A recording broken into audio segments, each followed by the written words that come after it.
It don't matter if you win by an inch or a mile. Winning's winning.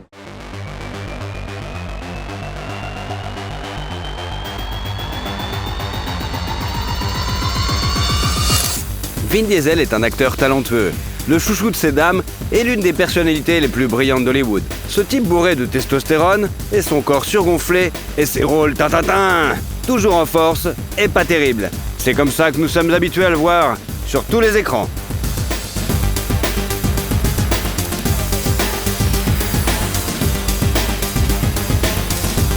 Comment vit Vin Diesel et comment il dépense ses millions? Vin Diesel, de son vrai nom Mark Vincent Sinclair, est né le 18 juillet 1967 dans le comté d'Alameda, en Californie, en même temps que son frère jumeau Paul, avec lequel, curieusement, il ne ressemble en rien, ni en apparence, ni en personnalité. Jusqu'à l'âge de 3 ans, les garçons ont été élevés uniquement par leur maman, Delora, qui était psychiatre et s'intéressait à l'astrologie. Mark et Paul n'ont jamais vu leur père biologique. La nationalité de l'acteur est encore un mystère. Diesel a déclaré qu'il était d'une ethnicité ambiguë. Sa mère a des racines anglaises, allemandes et écossaises, et son père biologique était clairement d'une autre race, peut-être aussi un métis. La mère de Mark et Paul a épousé Irwin Vincent, professeur d'art dramatique et directeur de théâtre en 1970, et s'est installée à New York avec leur fils. La famille a rapidement eu 2 autres enfants, Tim et Samantha. Irwin a emmené ses enfants à de nombreuses pièces et premières. C'est le beau-père qui a considérablement influencé la formation de caractère du garçon et ses aspirations à devenir un acteur, bien sûr. Mark est monté sur scène pour la première fois à l'âge de 7 ans, grâce à un drôle d'incident. Avec plusieurs autres garçons, il a décidé de se faufiler dans un des théâtres locaux pour jouer avec des accessoires. À ce moment-là, sur la scène, on ne faisait que répéter une pièce. Le directeur de la pièce a remarqué les garçons et leur a fait lire le texte en guise de punition. Curieusement, c'est Sinclair qui s'en sort le mieux. Le directeur lui fait alors une offre alléchante. $20 pour chaque prestation sur scène dans ses productions. La première production avec Sinclair, La Porte pour le dinosaure, est bientôt créée. La performance du garçon était si brillante qu'il a décidé de devenir acteur à partir de ce moment-là. Jusqu'à l'âge de 17 ans, Mark s'est produit sur la scène du théâtre, perfectionnant ainsi son art. Malgré le succès théâtral, la vie personnelle de l'homme n'a pas été entièrement réussie. Les chouchous de ces dames d'aujourd'hui ne suscitaient autrefois que des moqueries de la part du sexe opposé. Adolescence, il était grand et mince, ce qui lui vaut le surnom de Worm. Honteux de son physique ridicule, le futur acteur a commencé à faire de l'exercice et à se muscler régulièrement. Après quelques années, le gars est devenu un véritable athlète avec des muscles de bœuf. Après avoir quitté l'école, il a décidé qu'il ne pourrait pas gagner beaucoup d'argent dans le théâtre et, étant un homme plutôt grand et musclé, Vincent a obtenu un emploi de videur dans la boîte de nuit Tunnel à Manhattan sans aucun effort. C'est alors qu'il prend le pseudonyme de Vin Diesel et commence à se raser la tête. Parallèlement, Vin Diesel s'inscrit au Hunter College où il étudie l'anglais et la littérature classique. Pendant son temps libre, il apprend à écrire des scénarios. En 1987, il abandonne l'université et travaille fatigué dans un club et part de son New York natal pour conquérir Los Angeles, rêvant de devenir une star de cinéma. Cependant, Hollywood ne l'a pas accueilli à bras ouverts et il a dû trouver un emploi à la télévision comme vendeur dans un magasin de téléviseurs. Pendant l'année de travail, Vin Diesel s'est bien établi et a réussi à gagner un bon salaire. Ce faisant, il a travaillé dur pendant 18 heures par jour. Mais l'acteur a compris qu'un vendeur et une star de cinéma ne sont pas la même chose. Alors, il est retourné à New York. Vin Diesel a fait ses débuts au cinéma en 1990, dans The Awakening de Penny Marshall. Mais le rôle était si mineur qu'il n'a même pas figuré au générique. Observant l'expérience douloureuse de son fils, sa mère lui offre le livre « Faire un film qui ne vaut pas plus qu'une vieille voiture », pour lui remonter le moral, lui laissant entendre qu'il peut prendre sa carrière en main. Inspiré, Diesel se lance dans l'écriture de son propre scénario. En 1994, l'acteur a réalisé un court-métrage intitulé « Multifacial », dans lequel il tenait le rôle principal, et pour lequel il a même écrit sa propre musique. Yo, I can't wait till I do enough real work, real acting work, but I don't have to sweat commercials, you know what I'm saying? You're not gonna see like Pacino doing potato chips or Denzel doing donuts. Pour la production d'un film de 20 minutes, il a dépensé $3000. Le film a été présenté au Festival de Cannes, mais il n'a pas remporté de prix important. Néanmoins, il s'agit d'un succès précoce. Après cela, Vin Diesel est retourné à Los Angeles, où il a repris son travail de vendeur de téléviseurs et a économisé de l'argent. Après cela, il a adapté le film Strays. Après 8 mois de travail acharné, l'acteur a commencé le tournage du film, dans lequel il joue aussi le rôle principal. Grâce à ce film, le jeune acteur a été repéré par le célèbre réalisateur Steven Spielberg, qui lui a proposé un rôle dans son film Sauver le soldat Ryan avec Tom Hanks et Matt Damon. Life, man, me, sir! Poison, get the kid back up there! Captain, the decent thing to do is to at least take her down the road to the next town. We're not here to do the decent thing, we're here to follow fucking orders! Sarge, take this goddamn kid! C'est le premier grand rôle de Diesel au cinéma, qui lui a valu la popularité et $100 000. Par la suite, ce film a remporté 5 Oscars, et lui et ses co-stars ont été nominés pour un Screen Actor Guild Award dans la catégorie Performance de groupe. En 1999, Vin a doublé le personnage principal du dessin animé Steel Giant et dans le film d'action Pitch Black, dans le rôle du méchant Riddick. All you people are so scared of me. Most days I take that as a compliment. But it ain't me you gotta worry about now. Ce film a marqué le début de la célèbre série Les Chroniques de Riddick et a apporté à l'acteur la célébrité tant attendue. Bien que le tournage n'ait pas été facile, lors d'une cascade, il s'est blessé à l'épaule et à l'œil avec l'une des lentilles de contact spéciales qui permettaient à ses yeux de briller dans le noir. Dès lors, les films mettant en scène la nouvelle star hollywoodienne se succèdent. Au début des années 2000, le public a pu voir Vin Diesel dans des films tels que Boiler Room, Into Pitch Black, Knock Around Guys, et où il jouait le rôle de Taylor Reese, un ami du fils d'un puissant mafieux de Brooklyn. The milk guy's getting paid, the potato chip guy's getting paid, the beer guy's getting paid. Every fucking body's getting paid and you look through me! You fuck! L'année 2001 a été l'une des plus réussies dans la vie de l'acteur. Il a partagé la vedette avec Paul Walker dans le film Fast and Furious de Rob Cohen et est devenu l'un des favoris du public. Il a également joué Dominic Toretto dans ce que le public a considéré comme le meilleur rôle que l'acteur pouvait jouer. Then it's over. I didn't call the police, but don't push me! Put the gun down! I swear to God! You are the cop! You're a cop! Brian, I gotta find Jesse before they do. I'm all the kids got. I'll call in the plates. Le film a rapporté $2 millions. Le duo de ces acteurs a remporté une autre récompense, le MTV Movie Awards. Néanmoins, dans le film suivant, Fast and Furious 2, Diesel n'a pas joué car il n'a pas pu se mettre d'accord avec les producteurs sur le montant des redevances.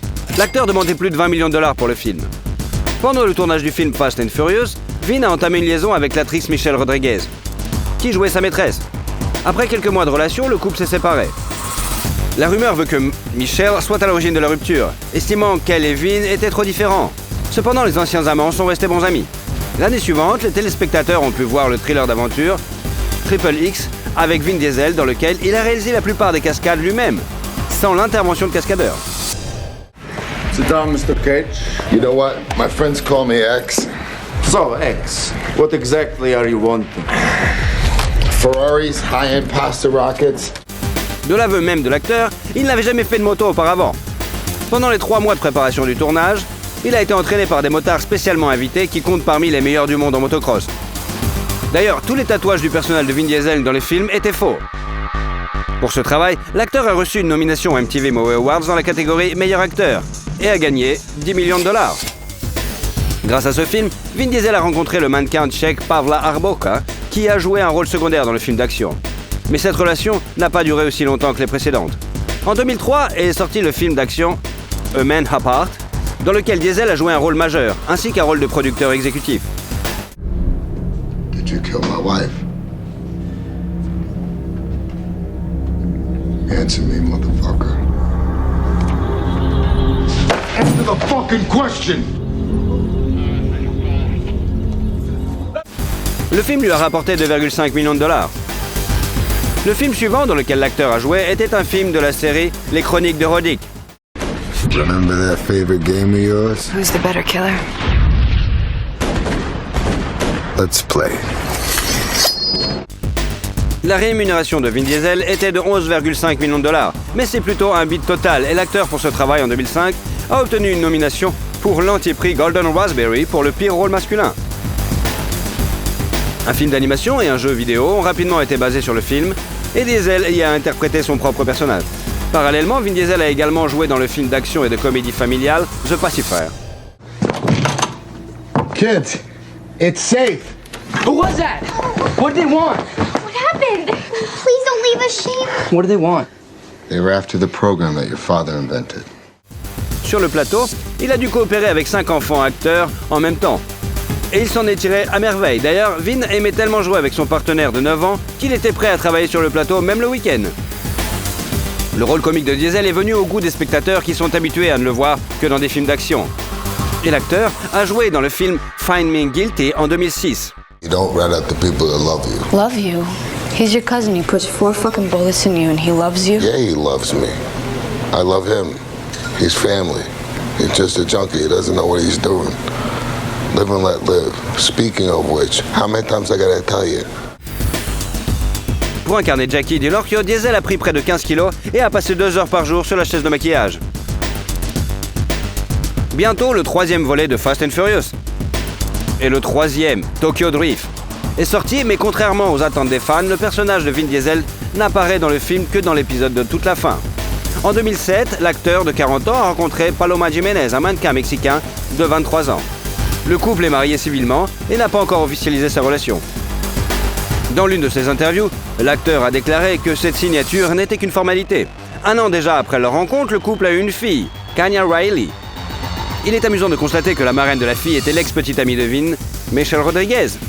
Peu après, l'acteur s'est vu proposer de participer au tournage de l'un de ses films, le thriller Hitman, ou le film d'action de science-fiction Babylon AD. En choisissant cette dernière option, Diesel a perdu. Le film n'a pas réussi à rembourser son budget, qui s'élevait à 70 millions de dollars quand même, et le réalisateur lui-même a admis plus tard que le film, en général, ne valait pas la peine d'être regardé. L'acteur n'a pas négligé son rôle le plus important, Dominique. En 2009, Diesel a travaillé sur le 4e volet de Fast and Furious en tant qu'acteur et producteur.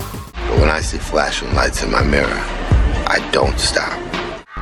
Dans le premier film, Walker et Diesel sont autorisés à faire de nombreuses cascades, car ils ne sont pas considérés comme des stars à l'époque. Mais dès le 4e Fast and Furious, les acteurs étaient devenus connus, les cascades plus difficiles, et le studio a interdit à Walker et Diesel de prendre des risques. 1 an plus tard, Paloma et Vin ont eu un fils, Vince Sinclair. L'acteur est également connu pour avoir un autre fils, Isaiah, qui est un peu plus âgé que Annie. Le nom de sa mère n'est pas connu et le garçon passe beaucoup de temps avec son père et sa famille. 2011 a ravi le public avec le prochain volet de Fast and Furious, le 5e, et l'acteur lui-même a rapporté 15 millions de dollars. Good race, O'Connor. Thanks, Don. En 2013, Vin Diesel a joué dans le thriller Riddick, encore une fois. La production du film risquait de dérailler en raison d'un retard dans le financement. Vin Diesel a fini par prendre en charge le financement du film jusqu'à ce que le problème du prêt bancaire soit résolu. Selon l'acteur, il a dû hypothéquer sa maison pour pouvoir contracter un prêt. La même année, il prête sa voix au personnage principal du film d'animation Riddick Blindside et joue également dans Fast and Furious 6, où il rejoint l'équipe d'action avec Dwayne Johnson. We building the car? First car better be a Charger, Jack. You mean Skyline? Like I said, he's a Toretto. Au même moment, le tournage de Fast and Furious 7 a commencé, mais il s'est arrêté en novembre en raison du décès de l'acteur Paul Walker et a repris plus tard au printemps 2014. Durant cette période, des films mettant en vedette l'acteur sont sortis, tels que Le Dernier Chasseur de Sorcières et Les Gardiens de la Galaxie, où Vin Diesel jouait le rôle de Groot, un personnage animé. L'acteur lui a servi de modèle de capture de mouvement et l'a ensuite doublé dans plusieurs langues, dont le russe. If you free us, I'll lead you to the buyer directly and I'll split the profit between the 3 of us. I'm Groot. 4 of us. Asleep for the danger, awake for the money, as per frickin' usual. En 2015, Vin Diesel et Paloma Jiménez ont eu leur 2e fille, Pauline, nommée d'après le défunt Paul Walker, avec qui il était très bon ami. Le film Fast and Furious 7, très attendu, est également sorti, rapportant la somme énorme de 47 millions de dollars à l'acteur. You miss the bullets. Yeah, that's messed up, huh? Brian, I've seen you jump from trains, dive from planes. Hell, I saw your courage the day I met you.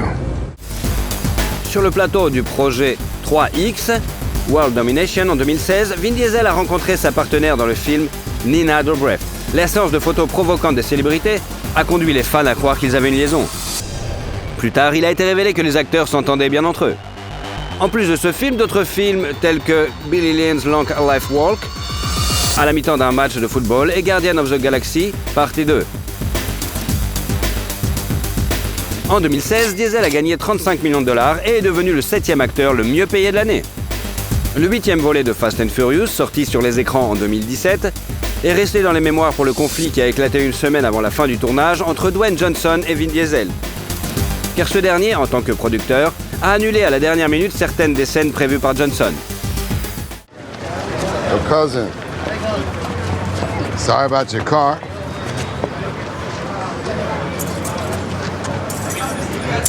Yours was too slow for a Toretto anyway. Your Impala? Are you serious? Diesel a gagné 54,3 millions de dollars pour l'année 2017. Ce qui fait de lui le troisième acteur le mieux payé de l'année. Et place également Vin Diesel en tête des acteurs dont les films ont rapporté le plus d'argent au magazine Forbes. Le revenu total des images où il a joué un rôle majeur s'est élevé à 1,6 milliard de dollars. La majeure partie de ce montant est due à Fast and Furious, bien sûr. Le box-office de la cassette a compté 1,2 milliard de dollars. En 2018, l'acteur a de nouveau prêté sa voix à son personnage de Groot dans Avengers, Infinity War.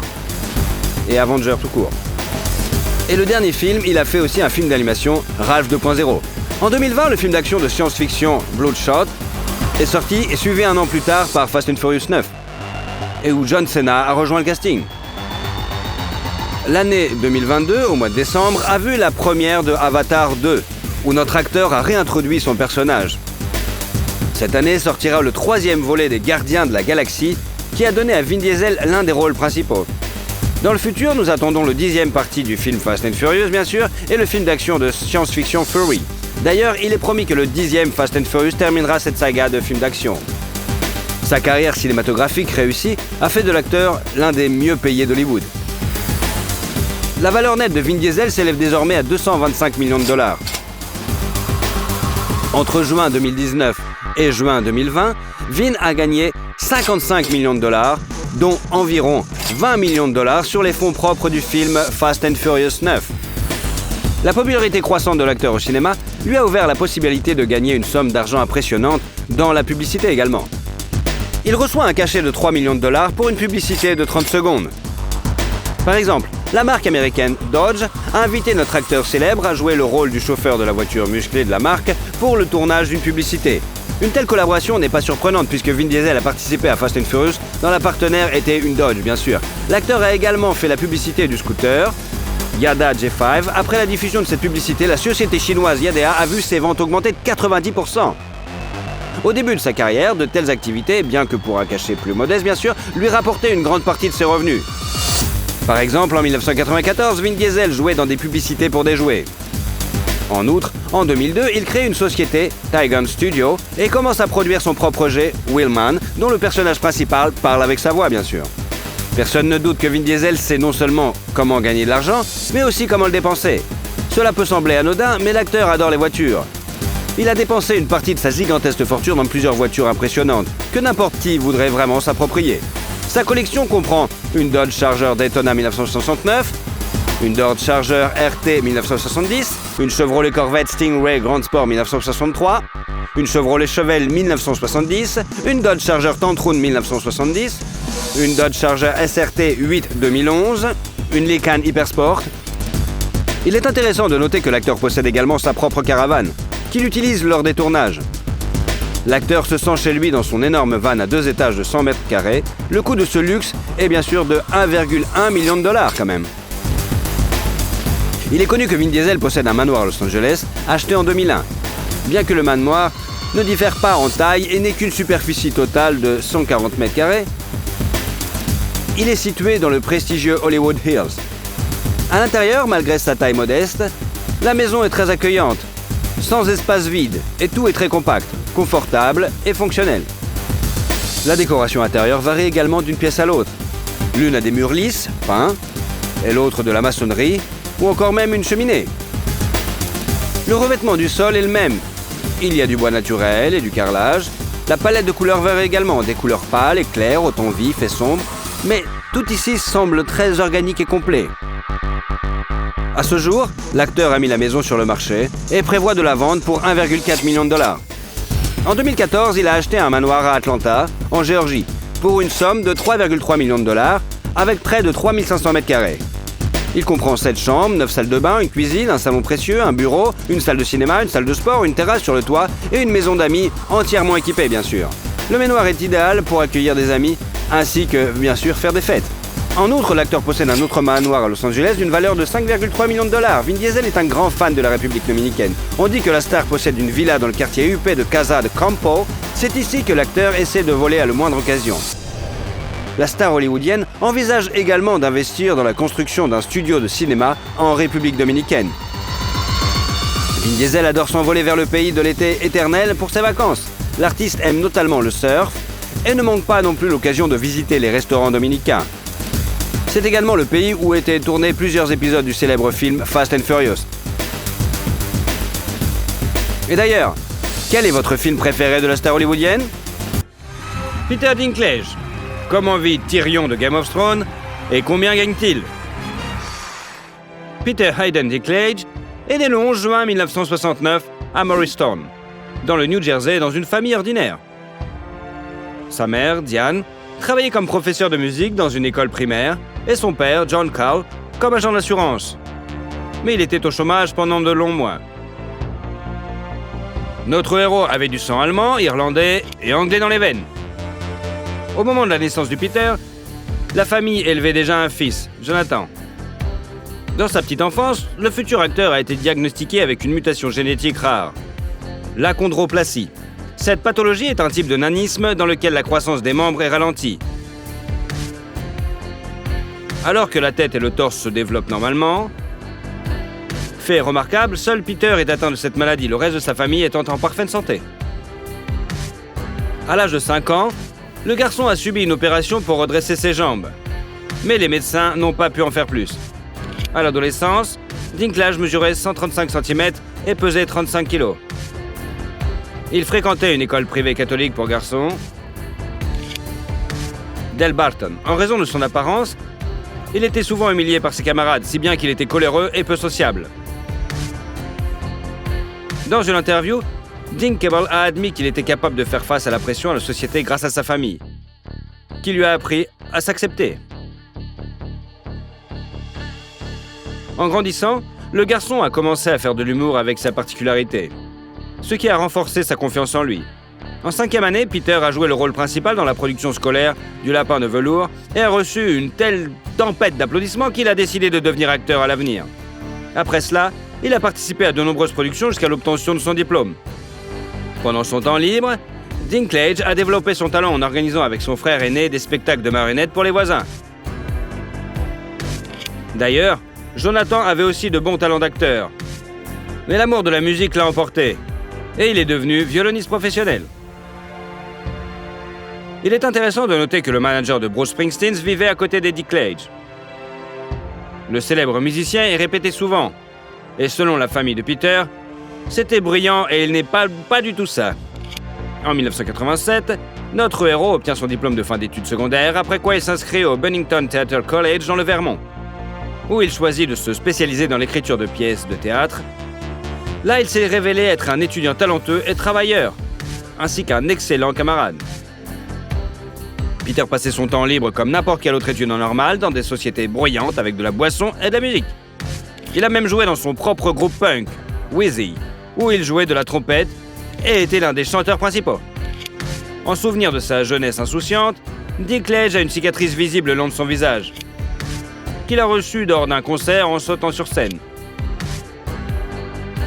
En 1991, le jeune homme a obtenu son diplôme universitaire, après quoi il est parti à New York avec son meilleur ami, Lan Bell, pour y ouvrir une compagnie de théâtre.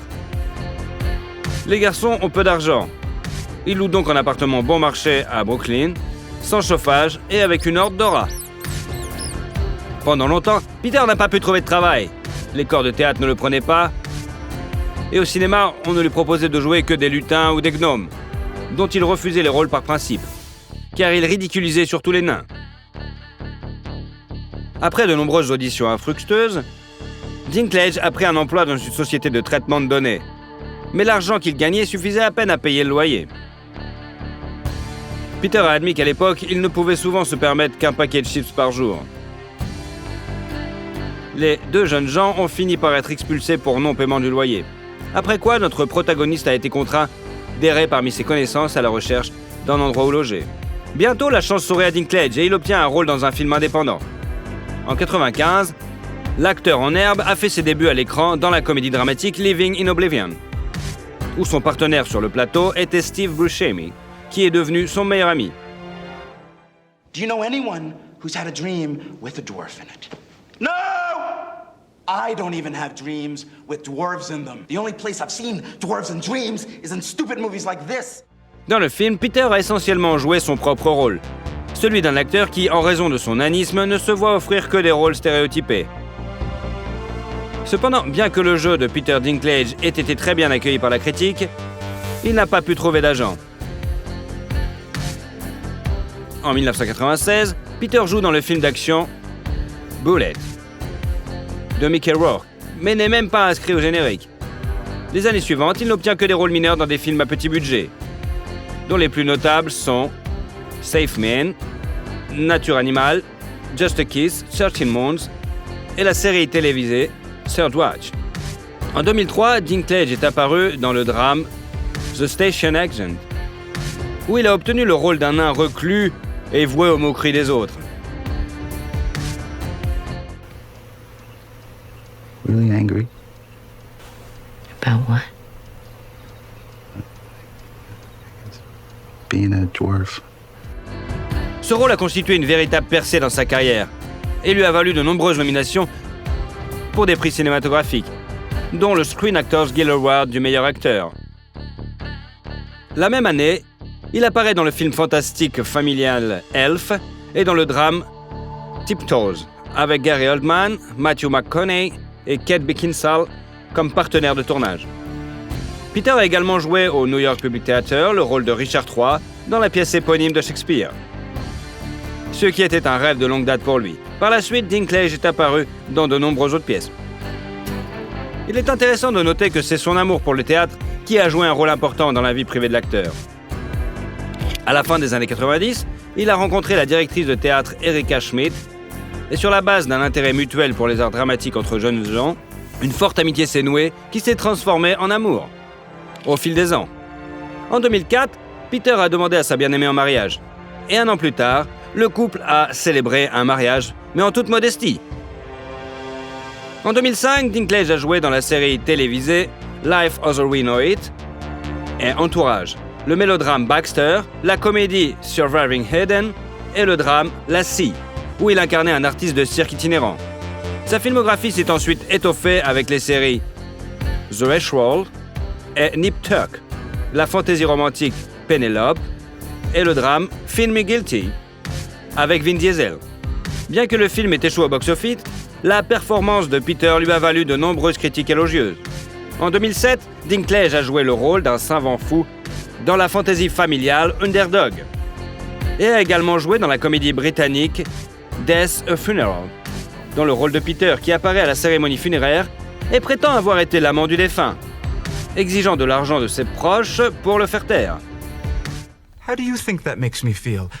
No, I'll tell you how that makes me feel. Cheap. Like a cheap slut. Don't you think I deserve something?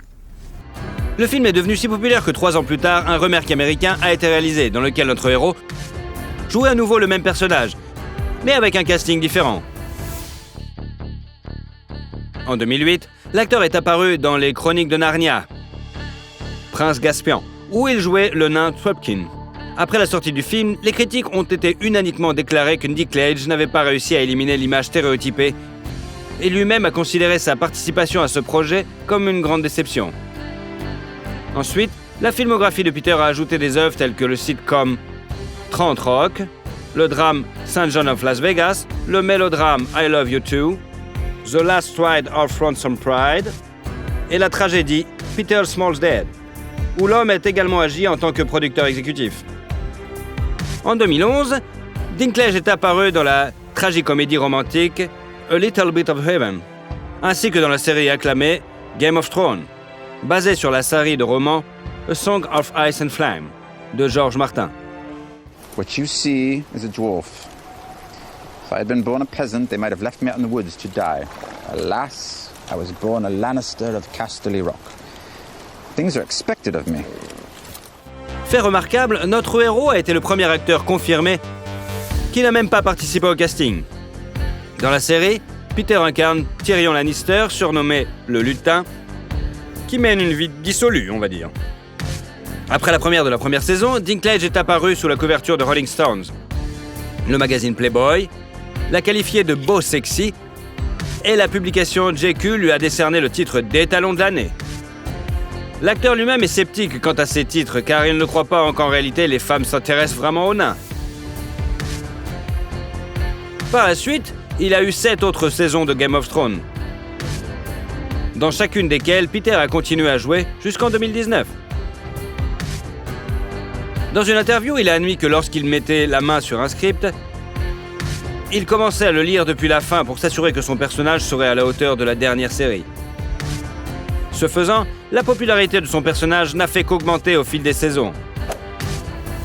Et il a fini par arriver en 2e position dans le classement des meilleurs personnages, derrière sa sœur à l'écran, Cersei. At some point, I want to hear how a Night's Watch recruit became king in the North. As long as you tell me how a Lannister became hand to Daenerys Targaryen. Long and blessed hair. To be honest, I was drunk for most of it. Par ailleurs, Lena Headey, qui a joué Cersei, est une amie de longue date de Peter. Et c'est lui qui a conseillé au réalisateur de l'inviter pour le rôle. Notamment parmi les acteurs de la série, notre héros est celui qui a reçu le plus de récompenses. 4 Emmy, Golden Globe, Saturn et le Screen Actor Guild Award. Et le New York Times a désigné Peter Dinklage comme l'un des 8 acteurs qui ont fait la télévision une forme d'art. Game of Thrones a été un projet de HBO le plus réussi de tous les temps et aussi le plus cher dans le genre fantastique. Selon certains rapports, les honoraires pour les 2 premières saisons de Peter étaient de $150 000 par épisode. Dans le 3 et le 4e, 300 000. Et dans le 5e et 6e, un demi-million. Et dans le dernier, est 1,1 million par épisode. Ainsi, le revenu total Dinklage de tournage de la série a dépassé $30 millions. Parallèlement au tournage de Game of Thrones, l'acteur a été impliqué dans d'autres projets, prêtant sa voix aux personnages des films d'animation Scrat Continental Crack Up Partie 2, Ice L'Âge de Glace 4, Continental Drift, Rick and Mortimer et Angry Birds. Il a également prêté sa voix à Game of Thrones, dans le jeu vidéo bien sûr. En outre, Peter est apparu dans plusieurs films. En 2013, sa filmographie s'est étoffée avec le mélodrame A Case of Few et la comédie Knights of Bad Husband. Et en 2014 avec les autres Low Down et The Hungriest Man in Brooklyn, ainsi que le film d'action fantastique X-Men, où il a incarné le scientifique maléfique Bolivar Trask. When you see the need for my program, it'll be too late. And you will have lost 2 wars in 1 lifetime. Il convient de noter que Dinklage voulait tellement jouer dans ce film qu'il a accepté le rôle sans même lire le scénario. Son jeu a été très bien accueilli par la critique. Il a été nommé pour le MTV Award du meilleur méchant. En 2015, Peter a joué dans le drame Taxi et la comédie de science-fiction Pixel, qui a été acclamé par la critique et nommé pour un anti-prix Golden Raspberry. En 2016, Dinklage a fondé Estuary Film avec son partenaire commercial David Ginsburg. La même année, la comédie The Boss s'ajoute à sa filmographie, suivie du film policier Rememory, le drame Three Christ et Three Billboards Outside Ebbing, Missouri. You two boyfriend or girlfriend? Early stages, you know. Is that right? We had a couple dates. Ce film a été très bien accueilli par la critique et les acteurs de l'équipe ont remporté de nombreux prix, dont 2 Oscars et 4 Golden Globes. Malgré le fait que Peter lui-même n'ait rien reçu pour son rôle, le public a noté son image comme l'une des plus mémorables. En 2018, l'acteur a joué dans le drame de science-fiction I Think We're All Alone Now et dans le film biographique My Dinner with a Ray, sur les derniers jours de l'acteur français Hervé Villechaize. Being famous is like being drunk, except the whole world is drunk with you. Dans ces 2 films, notre protagoniste a également joué dans le rôle de producteur. La même année, Dinklage est apparu dans le rôle d'un nain géant dans le film de super-héros Avengers, Infinity War, qui est devenu l'un des films les plus lucratifs de tous les temps. What happened here? You were supposed to protect us. Asgard was supposed to protect us. Asgard is destroyed. En 2019, Peter a fait un caméo dans la comédie Between Two Ferns, The Movie, et l'année suivante, il a joué le rôle principal dans le thriller I Care Lot. Il a également prêté sa voix à l'un des personnages du film d'animation The Croods, A New Age. En 2021, Dinklage est apparu dans le rôle titre de la comédie musicale Cyrano, basée sur la pièce de théâtre du même nom, dont le scénario a été écrit par sa femme. Freak. Is that it? Have you exhausted your dictionary of scorn? Fait intéressant, il a littéralement supplié Erika pour ce rôle, car elle rêvait de chanter sur scène. Toutefois, contrairement à l'œuvre originale, l'inconvénient du personnage principal n'est pas un nez énorme, mais une petite taille. Peter a été nominé pour un Golden Globe pour sa brillante performance dans cette comédie musicale. Aujourd'hui, notre héros continue de participer activement à des films. La première de la comédie American Dreamer a eu lieu l'été 2022. Les tournages de She Came to Me, Toxic Avenger et Brother sont également terminés et sont en phase de tournage. The Hunger Games, The Ballad of Snake and Songbirds et bien sûr The Mercenary Pig. À ce jour, la fortune de Dinklage est estimée à 25 millions de dollars, ce qui inclut les redevances de films et les contrats publicitaires. En 2017, Peter a joué dans une publicité pour la marque de bière Estrella Damm et en 2018, il a rappé dans une publicité pour les chips Doritos et le soda Mountain Dew Ice aux côtés de Morgan Freeman. L'acteur a également fait la promotion de la technologie de mise en réseau intuitive de Cisco. Il est amusant que Dinklage, devenu célèbre, ait signé un contrat aussi sérieux, car au début de sa carrière, on ne lui a proposé que des rôles de lutin dans des publicités de Noël, qu'il refusait à chaque fois, bien sûr. La célébrité cache soigneusement sa vie privée au public. Peter ne fait pas de médias sociaux et se met très en colère lorsque les paparazzis suivent sa famille. On sait qu'en décembre 2011, sa femme a donné naissance à une fille, dont ils n'ont même pas divulgué le nom. Et en septembre 2017, la famille a eu un autre enfant dont le sexe et le nom sont également inconnus. Selon certains rapports, les enfants n'ont pas hérité de la maladie de leur père. Dinklage et sa famille ont longtemps vécu à Manhattan. On peut souvent le voir promener son chien ou faire de la trottinette. Il y a quelques années, le couple avait déménagé dans une maison de campagne dotée d'un immense jardin que l'homme aime entretenir. Mais tout cela reste hors caméra et à l'abri des regards indiscrets des fans.